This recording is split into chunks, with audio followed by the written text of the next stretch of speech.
Yo, that's 86. 86. You're 86.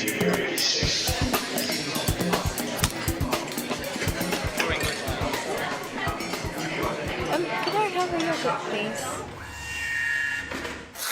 Yo, that's 86. Welcome back, everybody, to the 86 pod. Today, we have with us our Sheffy correspondent, Miss Elise Black. Say hello, Elise. Hey, welcome again. Good one. At least I'm in a better mood than the last one.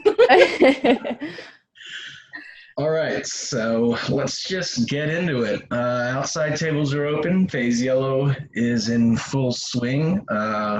Restaurants at the vanguard as usual and changing how City Snake can operate. And now they have us rethinking our public spaces.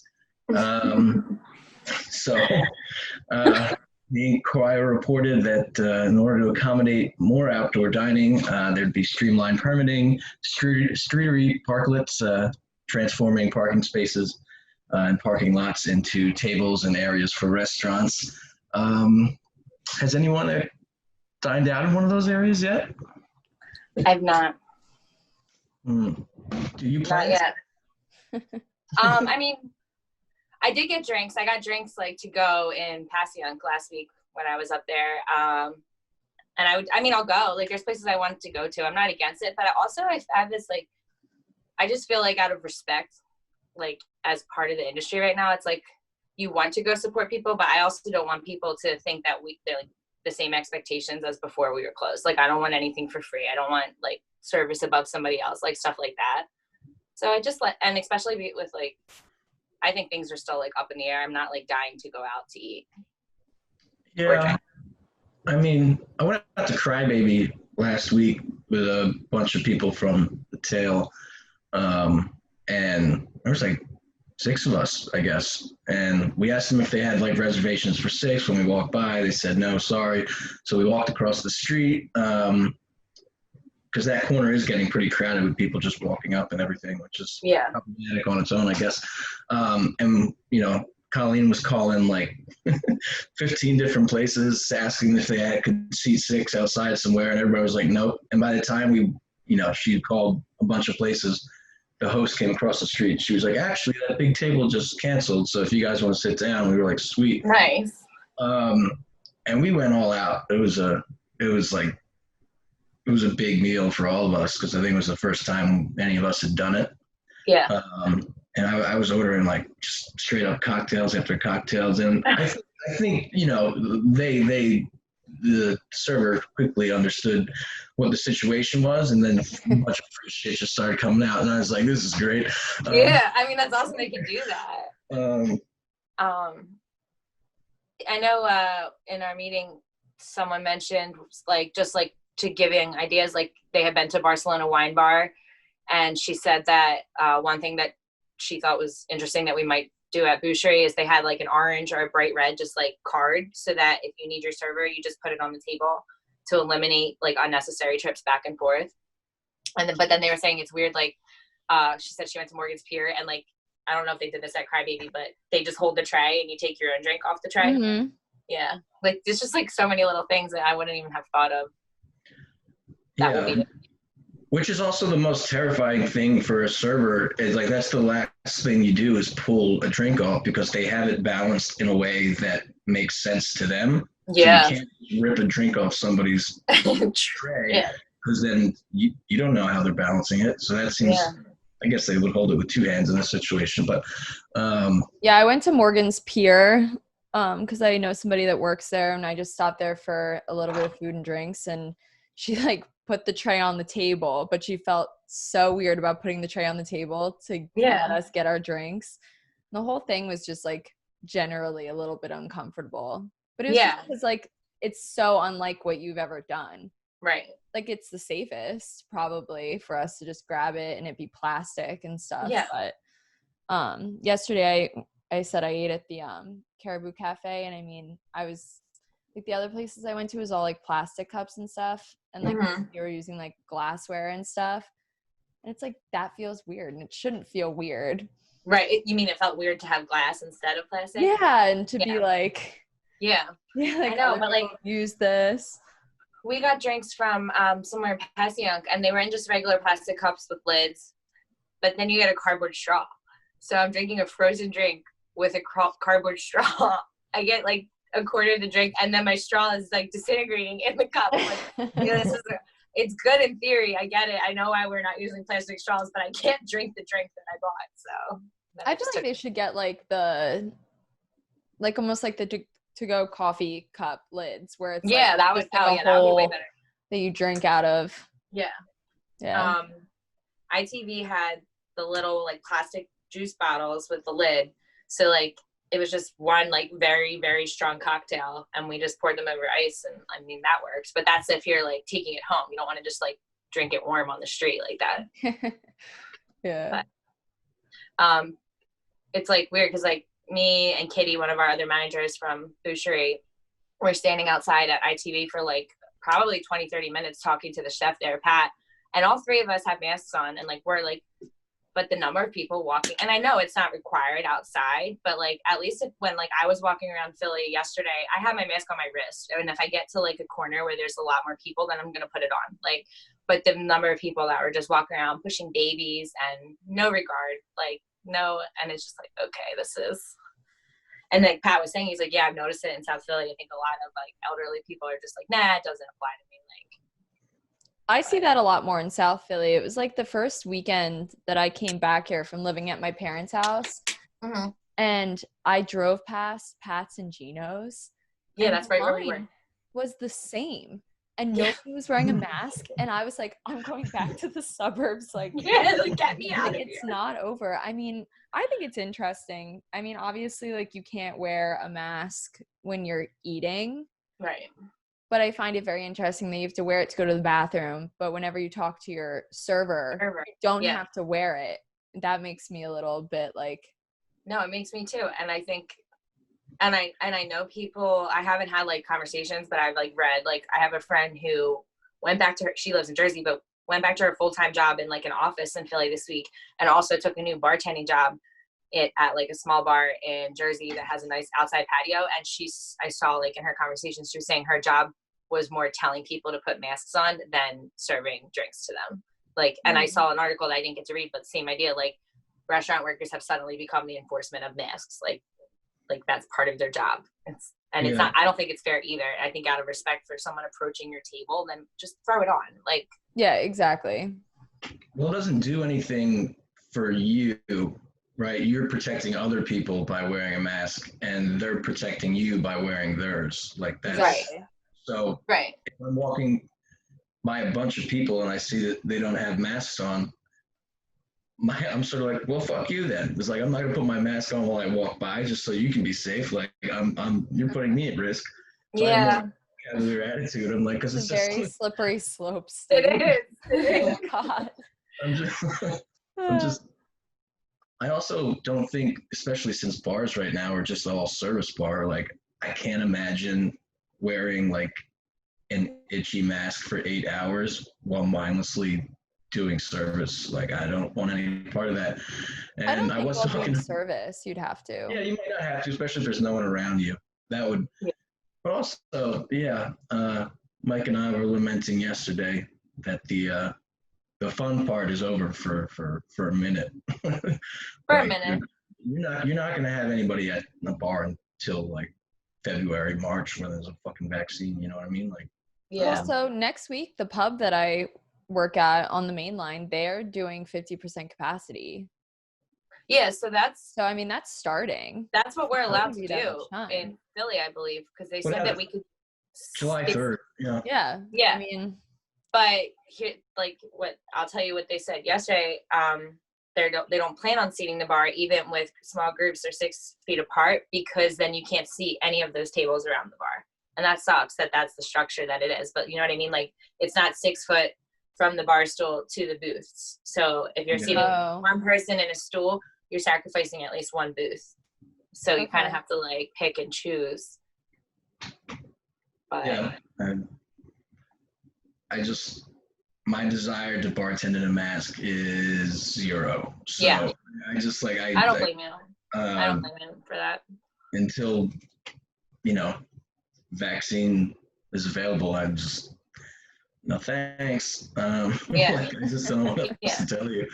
I I mean, would happily come in and like batch shit and make Yeah. cool stuff and make ferments and different things. Yeah. The prep area downstairs. But Just basically what I'm saying is I'd bar back happily, but not bartend happily right now. yeah. Yeah. And I don't think that like you're wrong to think that, and I think that we're lucky who we work for, and I've been saying this the whole time, but like after our meeting, it's very they're not like, well, if you don't want to come back, you don't have a job here. Like they have their idea of what the system will be, and they know that people are making more money at home, and they're like not like mad about that. You know what I mean? They're like, if, and also because of the whole skepticism and how this is all completely up in the air still, despite like going into these phases. Like I was cracking up yesterday. I was like, oh wait, that's right. Yellow means go faster in New Jersey and Pennsylvania. So we did that. But like, oh, we're in yellow for like a week and suddenly it's green. Like what? So they are like well aware that there are people that aren't going to be comfortable coming. And also it's like your money. Like if you're not going to make tip money, what are you there for? Yeah. I mean, well, that's why we were talking about Martha, how they're doing the 20% like service fee. They're not calling it tips, and they're just distributing it to everyone. Yeah. So that was gonna have to be right. And so that's what I like. I don't want to say that, but that's basically like what the ownership said is kind of like talk amongst yourselves for your front of house people and decide what you think, and then bring it back to us. Like, do we need to like? They're not against increasing but I think they would rather have people coming in and tipping, but like at the same time, it's like if it's going to cost you staff and you have to give them some quality of life in order for them to come back to work, then I think what Martha did was great.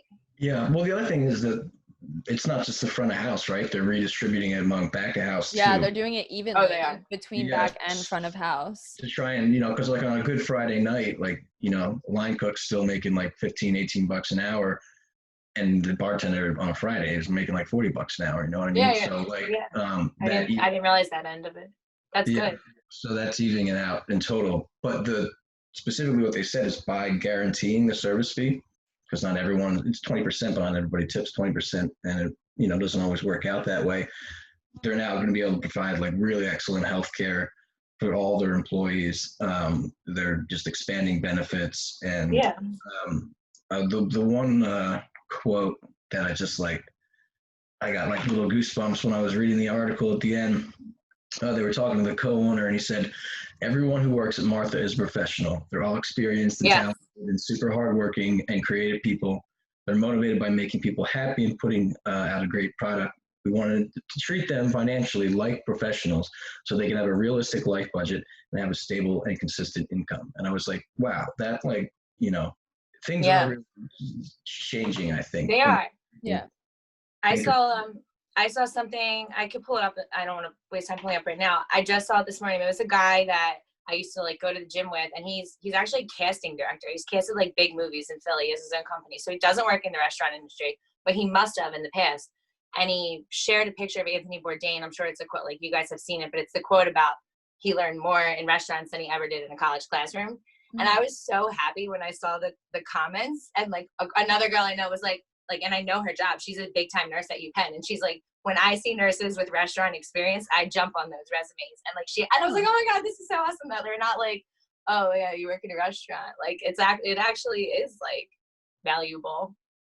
Yeah. And I think the healthcare thing, I think we'll see that grow as obviously if restaurants can't afford to do that, they can't. But if you're expecting people to come into work and act professional and take the risk, like giving them some sort of benefits is a big plus. Like you're more likely to go into work as a server right now if you were like, I know that they'll, even if it's not health insurance, like sometimes places just pay for you, like if you're sick, like they pay for your urgent care or something. Yeah, there's other ways to go out. Yeah, I think it is changing, and it's good. It's also, obviously there's going to be a lot of restaurants that don't come back. I like another Yeah. one, like someone I heard, like they worked at a restaurant for 6 years and haven't heard from the restaurant since this entire time. Oh So my like God. if that's me, I'm not banking on that job.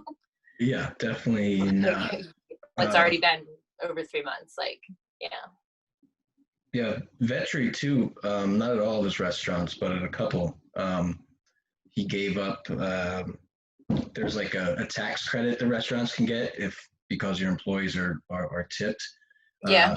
And he let that go so that he could pay his employees an actual wage at some of the Vetri restaurants, which I thought was pretty insane. Yeah. He was willing to give up A credit. Yeah.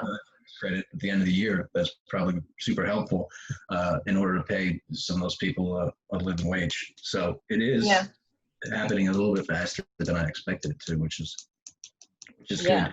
Also, people don't really seem to be afraid to go out. Like everything I was reading said that people were like, it's going to be slow. We don't know what's going to happen.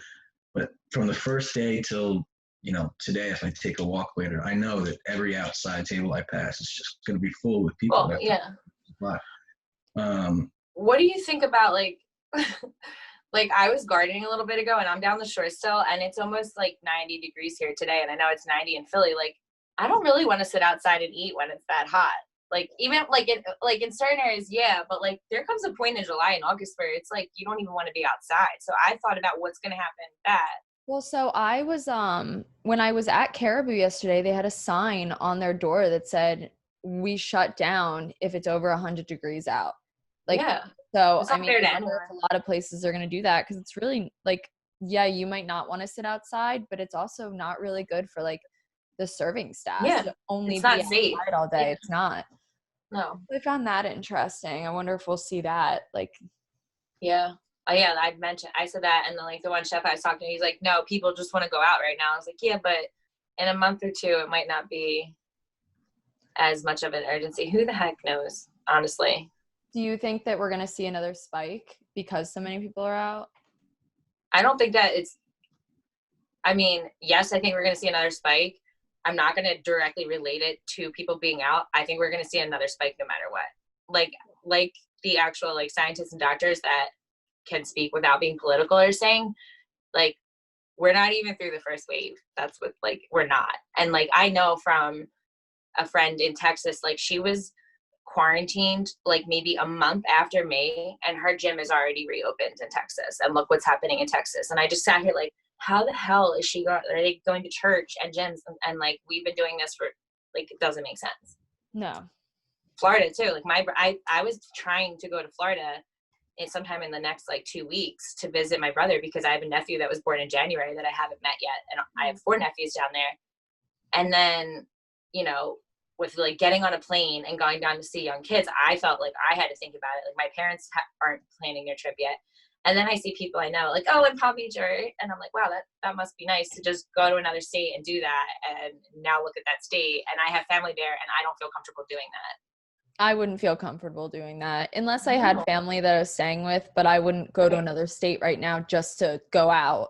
Like, right. I don't think that's. And I wasn't even going to stay. Like, I could stay at my brother's anytime I went. I was going to get an Airbnb. So I wasn't like, yeah, I would be around my nephews and whatever, but like, just so my stuff and like, I don't know. I just felt like I need, but whatever. It's not going to happen this month. So I feel like they should like be like closer monitoring travel right now. Oh, like, yeah. What's your purpose for going to Florida? Like, are you visiting family or are you going to party? Like, yeah, it's the same as if you go in another country. Like, yeah, when you have to like show your passport, what are you going for? Like, I just feel like that should be a little more because I mean I'm looking at flights because they're so cheap right now and it's like the flights are like 70 round trip. Yeah, like, everywhere. California was 77 round. But see, so I was thinking about that. Like, I would fly to Florida right now because I could sit in a mask on a plane for the hour and a half, 2 hours. I couldn't do it across the country right now. I wouldn't feel comfortable. My aunt lives in Bali for half the year, and right when coronavirus started, she had to take the trip back. Oh my God. 24 hours of travel, and she was terrified. Like, she still hasn't come anywhere near us because it's just scary. My sister had my first niece on Father's Day, and because like she's okay with my parents seeing her, she's like being weird about me because I've been on a Paco train and I'll be in Philly for the second time or third time in 2 weeks. And she's like, I don't know, like I might be able to see her from afar. So I just think it's going to be a mess no matter what, because it's something that we haven't done before and the leadership is not united on any front whatsoever. Yeah. But, like, that's why you have the mess in Florida and Texas that you have, because they just did it on their own terms. I just hope that the second wave that comes is not as like that everyone's a little bit more prepared. Like you said, like having a menu that you could automatically transfer to take out, like stuff like that. Like I don't think that we go into like full out quarantine again, but I do think we are going to see like a pullback of a lot of the freedoms that we're being given because they're testing it out. We're all test subjects essentially. Yeah, I guess I don't know. It's like, it's not, for me, there's no United States right now. It's like a bunch of different countries just trying to figure shit out on top of each other. Like, literally, you go from one state to the other and it's like, oh, okay, this is what they're doing here. like, it's just a mess. Yeah, it's true. I don't know. What about the places? I know, like, I've been looking at a lot of NBC Philadelphia threads on Facebook, and it's really not good for my health. But it also like kind of like gets me going, and then I just like say what I have to say, and then I leave it, and I don't give a crap. Like I don't even look at the notifications after that.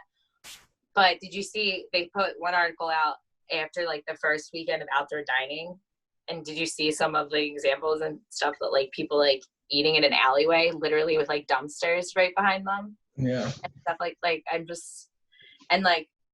Not following rules, not like what was it, like 18th Street on like that Saturday was like insane. Yeah. But then I got pissed off because I'm like, great, you have all these like, and some of these people have been very vocal. Some of these owners have been very vocal throughout this whole thing. Then you go and open your restaurant and just all the rules go to shit, and you have other places that haven't been able to open yet, and maybe you're compromising their ability to ever open because of what you're doing now. Like by the time they go to open, no, you ruined it for everyone else because you just put tables together. You know, like it's just like it's greed. Well, that's why I have a lot of respect for the places that haven't opened yet, because they haven't figured out like a realistic way to, like, even with Boucherie, like the thought of opening up Second Street is still like up in the air. Yeah. But there's not a lot of tables that you can fit outside on that sidewalk. I think you'd be surprised if you had picnic tables. I think. Yeah, I mean, you could more, an amount, but from like, starting at Market all the way down to Chestnut, you could fit like 50 tables. I mean, yeah, but I mean, you're also not trying to fit things like in alleyways next to dumpsters.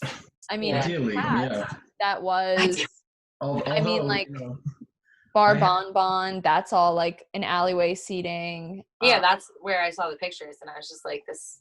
Well, that's always been that way. So they're thinking that probably, you know, it's fine. But it is a little sketchy now. But I mean, I've definitely eaten chicken liver mousse next to the dumpster out back of Boucherie. So like, it's not all bad. I've definitely done that. That's why I said keep the chicken liver mousse on the menu. Yeah. So you can eat it in the alleyway. It's definitely a thing that's happened. I mean, the other point though is that restaurant workers are like the strongest as far as immunity goes. I mean, we see so much, we touch so much that like there is like that it'll be fine mentality with a lot of people. So it's hard to put all of those you know, I still maintain that one of our guys had it in January, February, and that we all probably were exposed to it already, and no one's gonna get it. I swear he had it. I thought I had it. I went home early. Yeah, you got sick. You were part of that trickle down. I was like really sick. And I you know, kept coming in, as is the norm, you know. And then one day, like I went to the bathroom like 3 times to throw up. And so I was just like, Zeke, I gotta go, bro. Like I need to go home. Yeah, not my day. Yeah. I know a lot of people that claim like they went to urgent care with like a terrible like throwing up and stuff, and the doctors were like, we have no idea what's wrong with you, like it's not the flu, like we don't know. And it's like they probably did have it. Yeah. Yeah, there was like a bad respiratory thing going around Boucherie, and I don't know. I'm just gonna tell myself I'm immune to it, but I'm still gonna wear my mask. I mean, I don't know. I just think it's right to wear a mask. They need to make ones that are a little more breathable, though. Like, even when I ride in Ubers, I'm like, I know. I rode an Uber from panic. Philly to Jersey last week, and I was like, oh God, this is awful. I've been seeing a lot of Ubers having like when you ride in like a taxi, how it has like the barrier between the front and the back. The plexiglass. Yeah, They've been having like plastic kind of things, and I'm like, okay, well, that makes me feel a little bit better. Well, they're doing Uber that in drivers restaurants, too. The Uber drivers are like might be the richest people in Philadelphia right now, from what they've told me. They are making a ton of money. And well, my friend drives Lyft, which I only have Lyft, and I haven't really been able to order one since because there's so little of them. Mm-hmm. But my one friend said she makes like $1,500 a week because it's like they're doing all these bonuses, incentives, to get people to drive. She's like, I am cleaning up driving. Yeah, that's what this guy, he was like, I think some people aren't going to come back to being Uber drivers, and I'm okay with that because I'm doing so well. I was like, wow. But he said the same thing. He does Uber and Lyft was offering like so many incentives, like something like pick up 3 people in an hour and you get like an extra $100 or something. Yeah.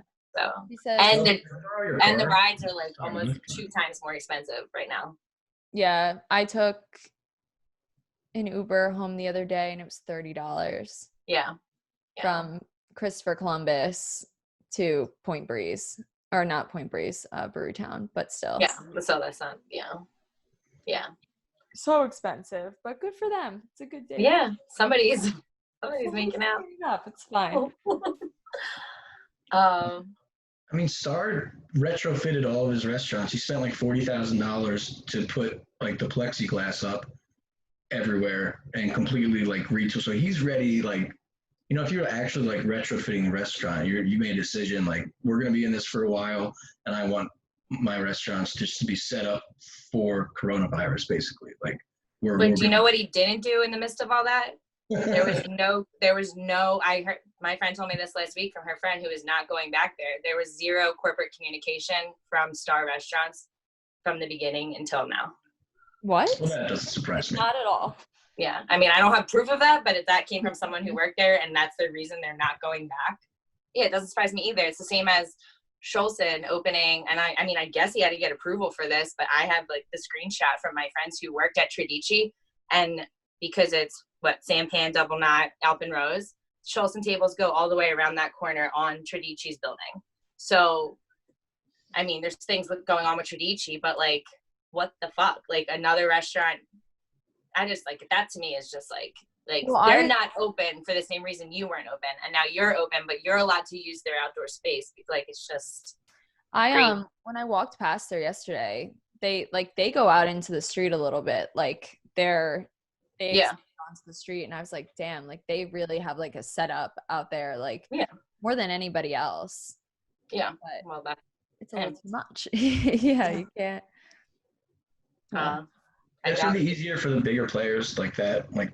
You know, fire your CDC, fire your chefs, and then use it to put towards equipment and not give a shit about your people. That's his standard, so it works.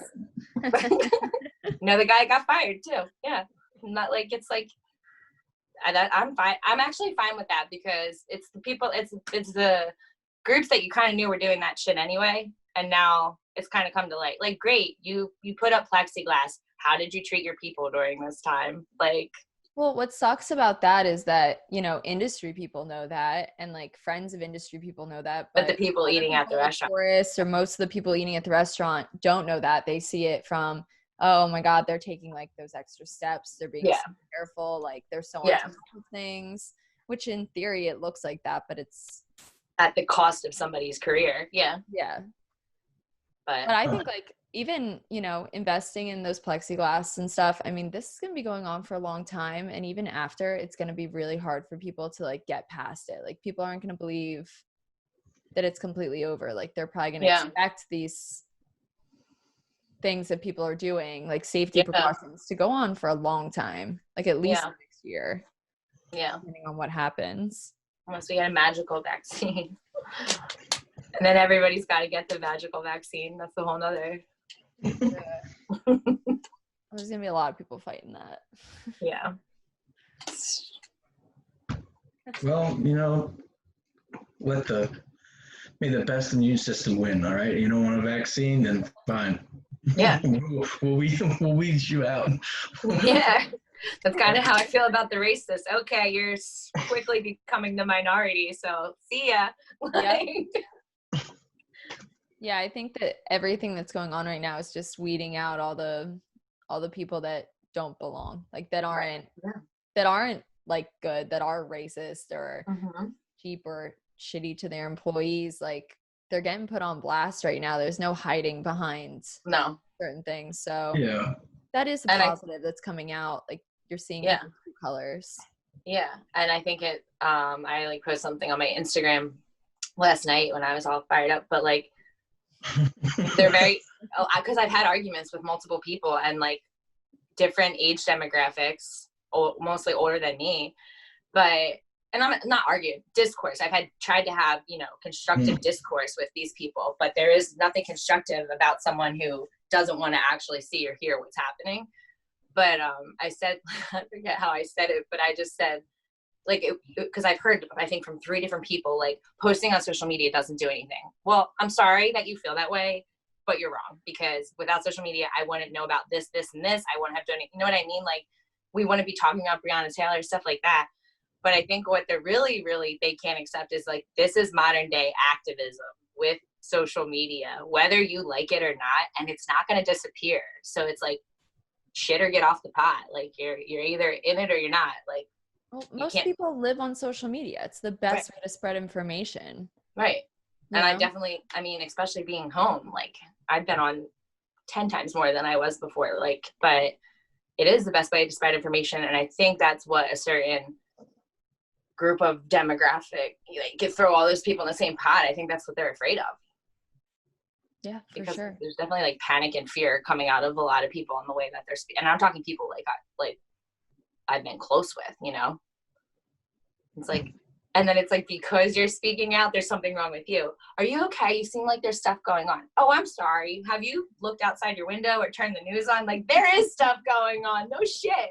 I'm glad you can sleep at night. Like, I just like, ignorance is bliss doesn't work anymore. Like, no. that is not an excuse. Yeah. At this point in time. Like, you can't just you know what, your own life and not know these things. there are some people, like, I do have like one of my friends, like, no social media. She watches the news as little as possible, and like, that's fine, but that's not a realistic way of living right now. It's really not.